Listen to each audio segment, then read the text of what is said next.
अस्सलाम वालेकुम नाजरीन, पेश खिदमत है आज का हस्ब हाल। मैं हूं जुनैद सलीम, आपका मेज़बान, और शो में मेरा साथ देंगी नाजिया और अजीज़ी। आज हस्ब हाल में शामिल है ब्रेन ड्रेन पर गुफ्तगू, मुखबिरनामा, खबरों पर तबसरा और खुसूसी इंटरव्यू। मगर सबसे पहले हम बात करेंगे मखदूम अमीन फ़हीम के अचानक मुतहर्रिक होने पर। हाँ यार, ये क्या हुआ? मखदूम साहब तो मेरा ख्याल है जब से जरदारी साहब की हुकूमत बनी है लंबे ही सोए हुए थे। शुरू में जब हुकूमत बन रही थी तो वजीर आजम ना बनाने पर थोड़ा सा नाराजगी का इजहार किया था इन्होंने, उसके बाद गायब हो गए थे, अब फिर एकदम जागे हैं। हाँ, ये देखो ना, मौलाना फजलुर रहमान से मुलाकातें इधर उधर अब टोर फिर रहे हैं। नहीं, देखो जरदारी साहब की ये मूव जो है ये बड़ी स्मार्ट मूव गिनी जा रही है और लोग इसको अप्रिशिएट कर रहे हैं और इससे बड़े नताइज की तवक्को लगा के बैठे हुए हैं। लेकिन मेरे ख्याल में ये मूव तो ठीक है, लेकिन कुछ ताखीर से ये मूव की गई है। अगर यही मूव कुछ अर्सा पहले की जाती तो फिर ये ज़्यादा मेरा ख्याल है बेहतर नताइज दे सकती थी। लेकिन अब असल में जरदारी साहब के साथ प्रॉब्लम ये है कि वो इस क्राइसिस से निकलने के लिए हमेशा की तरह टाइम बाय करना चाहते हैं। अच्छा। और जरदारी साहब का ख्याल है कि मखदूम साहब में वो सलाहियत है जिसके बल पर वो ये मोहलत हासिल कर सकते हैं। लेकिन मेरे ख्याल में जरदारी साहब ने जो तवक्को लगाई है या जो जिस जगह पे वो इस्तेमाल करना चाह रहे हैं ना मखदूम साहब को, वहां पर मखदूम साहब ज्यादा सूदमंद साबित नहीं हो सकते। और क्या आप मखदूम साहब को फ्रूट वाली दुकान पे बिठा दें? मेरा मतलब है कि जरदारी साहब को आज सबसे बड़ा जो चैलेंज दरपेश है वो जाहिर अदलिया की तरफ से है ना, और दूसरा एस्टेब्लिशमेंट की नजरों में वो काबिल कबूल नहीं हो रहा है अभी तक। तो ये दोनों ऐसे मामलात हैं जहां पर शायद जरदारी साहब जो है वो गलत तवक्को लगा के बैठे हुए हैं मखदूम साहब से। हाँ, अगर पार्टी के अंदर कोई ऐसी सूरत हाल होती खलफशार की या बगावत की, हाँ वहां पर मखदूम साहब बहुत ज्यादा पर्पस सर्व कर सकते थे जरदारी साहब का। ये अदालती मामलात के लिए उनको एतजाज हसन को मैदान में लाना चाहिए। यार, ये 2 दिन पहले अपने नुसरत जावेद साहब ने हमें ये खबर सुनाई थी ना कि सबसे पहले मखदूम अमीन फ़हीम साहब ने ही एतजाज हसन का नाम सजेस्ट किया था कि हुकूमत की वकालत के लिए उनसे दरखास्त की जाए। लेकिन सबसे पहले फिर उन्हीं बाबर अवान साहब ने एतराज किया और वही जुमला इस्तेमाल किया जो वो इससे पहले कर चुके हैं, ओवर माई डेड बॉडी। अब ये देखो कि एतजाज हसन वाकईतन सब लोग इस पर इत्तफाक करते हैं कि वही एक ऐसा शख्स है जो हुकूमत को अदलिया के कम अज कम बहरान से निकालने में अहम तरीन किरदार अदा कर सकता है। यार, ये बाबर अवान साहब को क्या शौक है? ये अक्सर कह देते हैं ओवर माई डेड बॉडी। आगे को मलंग बंदा हो तो दुआ पूरी हो जाए, फिर क्या करेंगे? कोई अच्छी बात किया करो। नहीं यार, अल्लाह ताला सबको जिंदगी से तंदुरुस्ती अता फरमाए, मगर एतजाज हसन जैसे सीनियर पीपलिए को तो नहीं ना ऐसे कह देना चाहिए। अच्छा, मैं बात कर रहा था इनकी इस कैपेबिलिटी की कि ये एस्टेब्लिशमेंट के साथ जरदारी साहब के मामला दुरुस्त करा देंगे, तो मेरे ख्याल में कि वो जगह नहीं है जहां वो अपना कोई मुअस्सर किरदार अदा कर सकते हैं। यार, पहले बीबी ने जब एस्टेब्लिशमेंट से बात की थी उस वक्त क्या सलीम कर लेने करवाई थी? नहीं यार, देखो अमीन फ़हीम साहब ही थे उस वक्त भी जनाब, जब परवेज मुशर्रफ के साथ आवारागर्दी करते हुए पकड़े गए थे। यार, उस वक्त में और आज में जमीन और आसमान का फर्क है। एक बहुत बड़ा जो डिफरेंस है वो ज़हन में रखो कि बेनज़ीर साहिबा और मखदूम साहब के दरमियान जो एतमाद का रिश्ता था वो आज जरदारी साहब और मखदूम साहब के दरमियान नहीं है। और दूसरा कि इस्टेब्लिशमेंट उस वक्त बेनज़ीर साहिबा पर एतबार करने के लिए तैयार थी, वही इस्टेब्लिशमेंट आज जरदारी साहब पर एतबार करने के लिए तैयार नहीं है। वो उनके किसी वादे पर अपना काउंटडाउन स्टार्ट नहीं कर देती।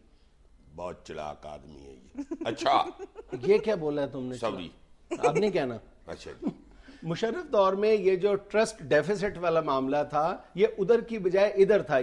बेनज़ीर शक की नज़र से परवेज मुशर्रफ को देख रही थी और ठीक भी देख रही थी, क्योंकि एक तरफ मुशर्रफ साहब जो थे वो बेनज़ीर के साथ मामला तय कर रहे थे और दूसरी तरफ वो मखदूम अमीन फ़हीम साहब को मुसलसल वज़ारत उज़्मा की ऑफर भी किए जा रहे थे। और मैं तुम्हें एक मुखबरी भी सुना रहा हूं कि कुछ अर्सा कबल पीपल्स पार्टी की सेंट्रल एग्जीक्यूटिव कमेटी के इजलास में जरदारी साहब ने यह वजाहत की थी कि ये जो मखदूम साहब आए रोज़ कहते रहते हैं कि मुझे वजारत उज़्मा की ऑफ़र हुई थी, ये गलत है। वजारत उज़्मा की ऑफ़र हमेशा मुझे होती रही है और ये मखदूम साहब यहाँ बैठे हैं, आप सब लोग इनसे पूछ सकते हैं। लेकिन उस वक्त मखदूम साहब खामोश रहे थे और पार्टी के अंदर जो मखदूम साहब का एक हामी हल्का है उसने इस बात पर बहुत एतराज़ भी किया था कि मखदूम साहब उस वक्त खामोश क्यों रहे थे। उस वक्त उन्हें एहतजाज करना चाहिए था और मामला क्लियर करना चाहिए था। वाह वाह वाह, बहुत आला मुखबरी है पा जुनैद। मगर एक बात मैं आपको बता दूं, इस शो में मेरे अलावा को मुखबरी सुनाए ना जी तो मैं उस पे 4 ओढ़ के भाग जाता हूँ।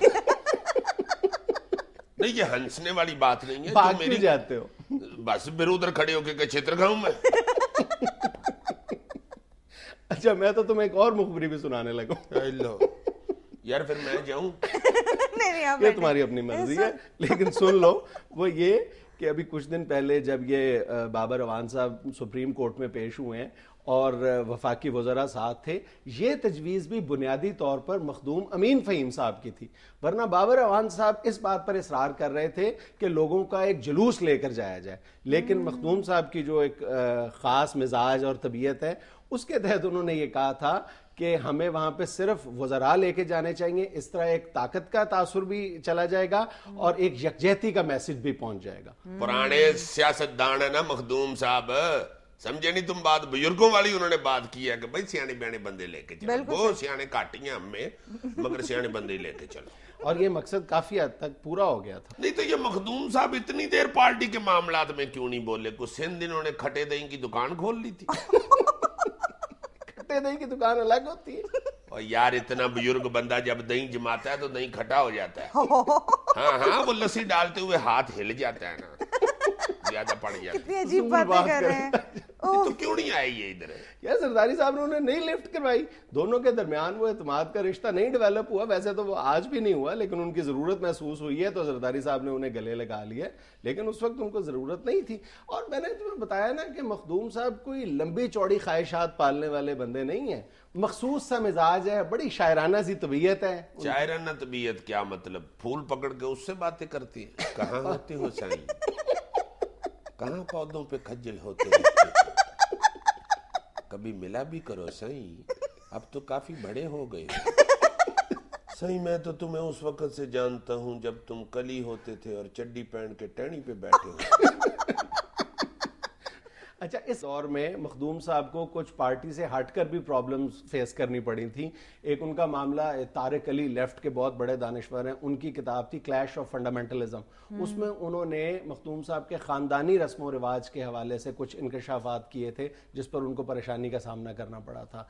फिर उनकी बेटी की फॉरेन सर्विस में अपॉइंटमेंट का मामला था जिस पर मखदूम साहब कोई वाज़ेह जवाब नहीं दे सके थे। मुझे सिर्फ इतना बता दो कि ये जो दोबारा जफियां डली हैं जरदारी साहब और अमीन फ़हीम साहब की, इसमें मैं सदके जाऊं मेरे मुर्शद पाक। हाय हाय हाय, शुक्र मेरे मुर्शद पाक को तुमको खतरा नहीं है ना?